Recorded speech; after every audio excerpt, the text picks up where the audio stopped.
너무 영광스러운 자리인데 제가 대담을 맡게 된 동신대 사회복지학과의 최은정이고요.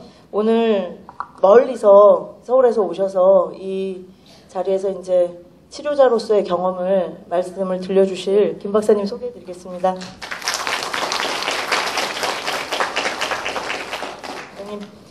사실은 예전에 이 분야가 굉장히 척박한 분야였고 원장님 이전에 사실 국립정신병원에서는 시작 안 하셨었잖아요. 근데 어떻게 처음에 관심을 가지게 되셨을까요, 원장님?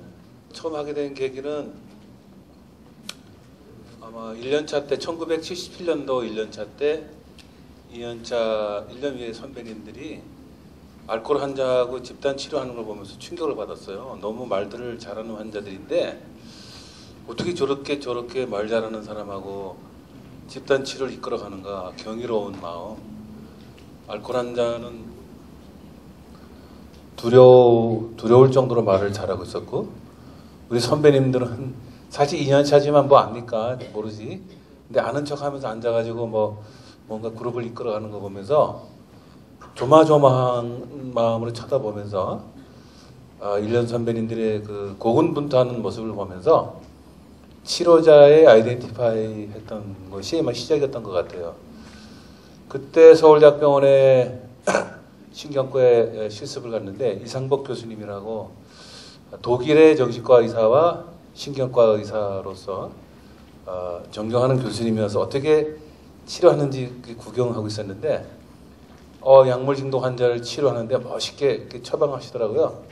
그래서 이렇게 봤더니 맨날 똑같은 처방을 하시는데 나중에 이렇게 말씀하시는데 치료 안 된다. 그렇게 들으면 치료 안 되는 집단. 그렇지만 1년 선배들은 열심히 도전하는 대상. 뭐 할까 하다가 사이코패시 좀 다룰까? 제가 좀 근력이 좋아요. 그래서 깡패나 마음이 힘 좋은 사람도 제가 겁이 안 나니까 사이코패시를 한번 해볼까? 중독을 해볼까? 그러다가 중독 환자 한 명이 알코올 중독 환자 한 명이 이제 태권도 3단인데 정신분열 환자를 괴롭히더라고요. 그래서 그 환자를 다루다가 이 길로 들어서게 된 거예요.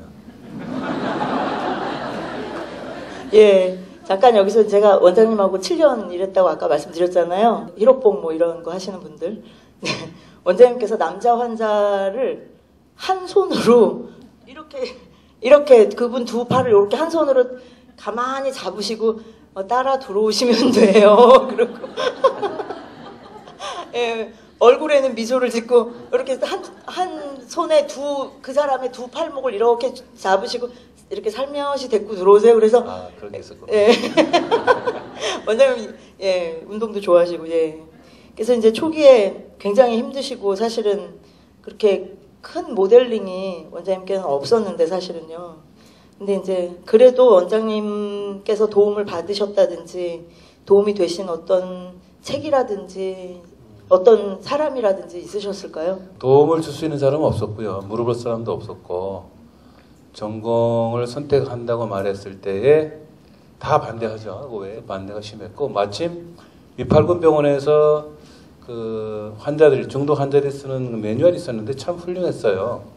그래서 그 책을 매뉴얼을 보면서 번역을 해야 되는데 광주 환자였어요. 광주 환자 신선생인데 고대 교수였던 분인데 우리 같이 한번 이거 해봅시다. 교수인데 영어 잘할 거 아니에요? 이거 한번 보고 번역을 해서 같이 한번 이 길 갑시다 해서 번역을 해서 같이 사용하면서 그게 이제 도움이 되기 시작했어요. 8군의 그 교본이. 처음에 원장님 국립서울정신병원에 이제 알코올 병동 차리셨을 때 저도 말씀 들었는데 이제 각 병동에 흩어져 있었던 그 알코올 환우분들 한 병동에 모으겠다고 하셨을 때 그때부터 반대가 심했었죠. 얼마나 심하셨을까요? 다 반대했으니까 누구나 다. 왜 그거 하냐.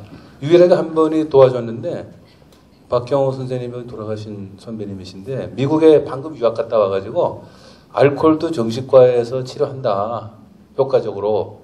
그렇게 도와주셨어요. 그래서 딱딱이 알코올 중독 정신과에서 치료해. 이 말. 이게 도움이 됐어요. 된다지 않느냐. 그러니까 해보겠다.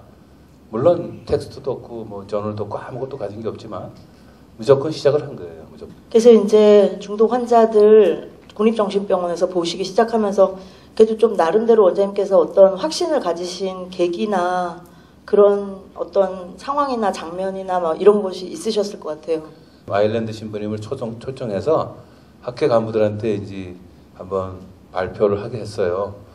한국말은 잘 못하시지만 그때 그분이 이제 익명의 알코올 중독이라는 책을 참석자 선생님한테 한 권씩 나눠줬는데 그거 가지고 있었는데 어떤 환자가 한 명이 입원했는데 자기가 알코올 중독이라고 물어보는데 내가 대답을 할 수 없었어요. 레지던트 수련 4년과 군의관 시절 3년 그다음에 스텝 생활 한 지 벌써 한 7, 8년이 지났는데 당신이 알코올 중독입니다라고 하는 컨프런테이션을 할 수 있는 지식이 전혀 없었어요. 그래서 그 책 주고 읽어봐라 했는데 그 다음날 그 환자가 저를 만나보자 그래서 바쁜데 왜 나한테 자꾸 보자 그러느냐. 근데 집요하게 만나자니까 얘기해봐라 했더니 어제 밤새 울었다는 거예요. 그 책을 보고. 그거 왜 울어 그랬더니 이 책 보니까 내가 알코올 중독이 맞다는 거예요. 그 이제 술을 끊어야 되는데 너무 아까워서 울었다는 거예요. 아까워서 울었다? 뭔가 필이 오잖아. 이 사람은 이제 끝났구나. 그 다음부터 책 수집에다 그거 봐라. 그 모임이 좋은 것 같다 가봐라. 근데 보호자들이 또 반대하면 몰래 사복 내가 준비해서 내보내는 거예요. 너 걸리면 큰일 난다. 나 잘리니까 딱 시간 맞춰와라. 술 안 먹으면 또 내보내줄게. 다음에 맘대로 피고 잘 놀다 와. 시간 맞춰오고. 그런데 이 환자가 배반하지 않고 끝까지 술을 끊었기 때문에 AA를 통한 회복은 가능하구나를 그때 처음 깨닫게 됐어요. 그때 원장님께서 의대 실습생들하고 간호학과 실습생들하고 저희 사회복지학과 실습생들 모아놓으시고 그때 막 미국 연수 갔다 오시고 나서예요. 1년 연수 다녀오시고 나서 미국의 굉장히 유명한 치료센터들을 그 슬라이드로 찍은 거를 다 보여주시면서 너무너무 정성스럽게 설명을 해주시는 거예요. 대학교 3학년짜리 실습생을 앞에 놓고. 그래서 제가 아니 저렇게 우리가 잘 알아듣지도 못하는데 이 설명을 이렇게 자세히 해주시나. 제가 그때 처음 뵀거든요, 사실 원장님을. 예. 근데 이제 원장님께서 그러면 나름대로 많은 학자들이 중독에 대해서 이제 정의를 내리는데요. 원장님은 어떻게 정의하고 싶으세요? 중독과 회복에 대해서. 저도 중독 환자고 나하고는 다른 사람인 줄 알았어요. 그래서 나는 뭐 치료자로서만 생각을 했는데 우리 다가 똑같은 고통받는 자고 아픈 사람이더라고요. 그래서 누구를 중독이라 말하는 게 좀 그렇고 사실은 다 똑같다. 다 똑같이 아픈 사람들인데 저들은 드러났을 뿐이고 우리는 안 드러났을 뿐이지 똑같다. 뭔가 통제가 안 돼서 자기가 휘말리는 것이라면 중독이다 정도로 정의하는 게 낫지 않을까. 우리 인간 자체 모두가 다 이런 문제를 가지고 있는 것 같아요. 분야가 다르다 뿐이지.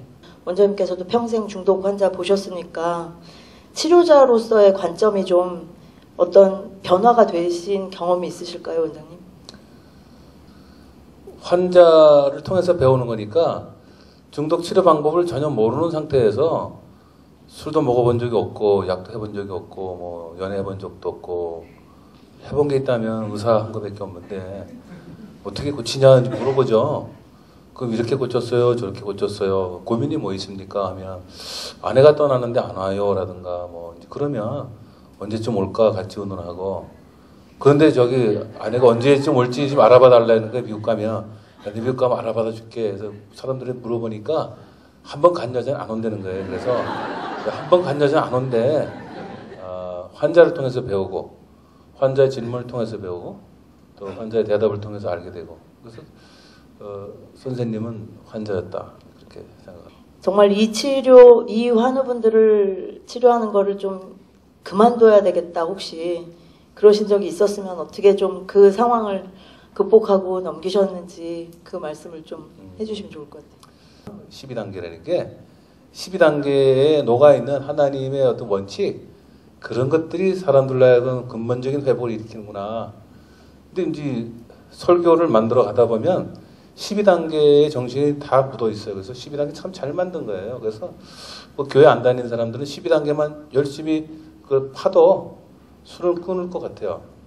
근데 더 신비한 거는 예수님의 이제 이름을 이제 받아들이면 엄청난 기적이 일어나는데 이 교회 안 다니는 분들은 좀 반발할 텐데 이제 반발하지 마시고 나도 불교로 가고 싶었던 사람인데 뭐 환자를 만났으니 환자한테 도움이 된다면 나라도 연구해야 되는 거 아닙니까? 그래서 계속 연구 중에 있는데 포인트는 성경대로 사는 거더라고요. 그래서 영성치료를 향해서 가고 있는 거예요. 지금. 사실은 이 자리에 와 계신 많은 선생님들께서 이제 정신과 의사 선생님이 아니신 뭐 다른 사회복지 전공, 상담심리, 또 심리, 뭐 간호학 전공 선생님들 계시거든요.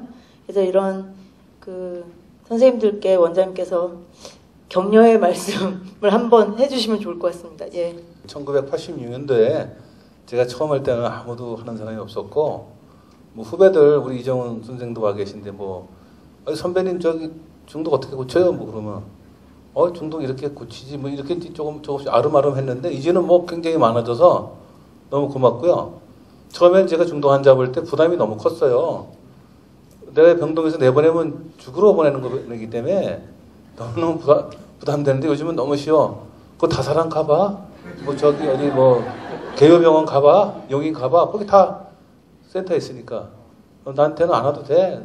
그렇게 이제 하는데 어쨌거나 이 길에 들어선 거 고생할 거예요. 이 환자들이 잘 안 고쳐져요. 그래서 처음에 제가 안성도 신부라고 우리나라에 도입했던 신부님이 해준 얘기가 있어요.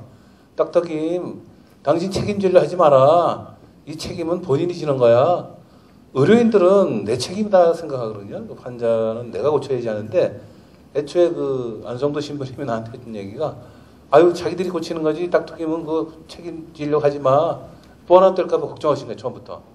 여러분들 환자 만날 때 내가 고쳐야지 하는 마음 버리시고 그 효과 있다고 하는 AA 가라고 한다든가 고병인 교수님한테 보내든가 뭐 신재정 원장님한테 보내든가 그 책 AA 책 구했다가 그거 보여주든가 저는 치료 방법이 그랬어요. AA에서 나오는 책 다 사다가 그거 보여주고 뭐 공짜로 못 주죠.